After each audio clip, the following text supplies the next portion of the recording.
Here we are testing some oil. This is kind of a new part of our maintenance program.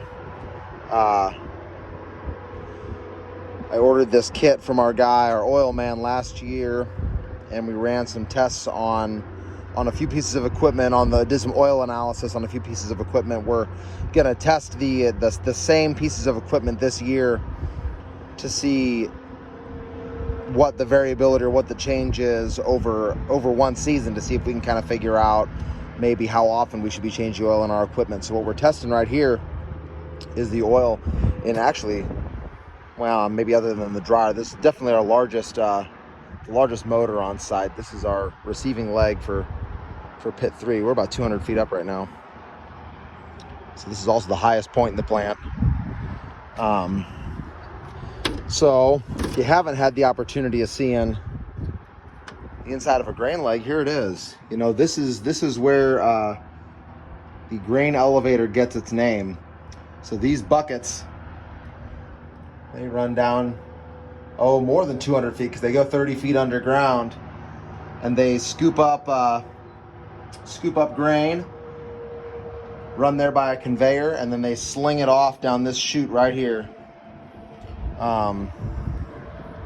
So then it follows this path that goes down the chute here, and then it runs on down. It's kind of hard to see because it's all a mess of conveyors and whatnot, but it slides down this right here and then drops down into this big hoppery thing down there. Is our distributor, which has pipes in it that lead out to all these other spouts that run down to conveyors, and they, run down to bins and stuff. So, but this right here, this leg is the beating heart of the elevator. Without the legs, we can't do nothing. All the corn stays on the ground. So,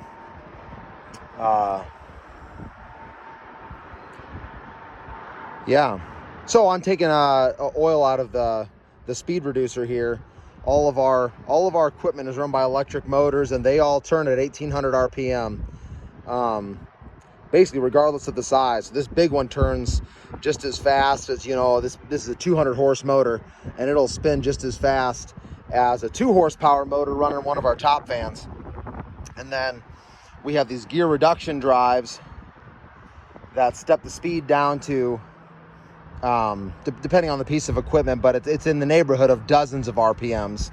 They'll turn maybe 50 to 100 times a minute, heck, maybe even a little less than that, whereas the motor's turning it at 1800.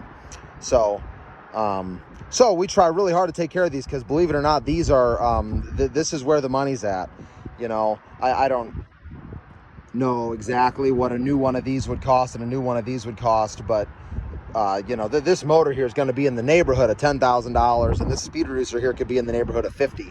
So we really, really want to take care of these, because they're big and they're expensive, and it's if you did have a problem, not only would you have to buy it, but you have to get it up here. So anyway, that's what we're doing here. That's one of the many things we do to take care of your elevator. So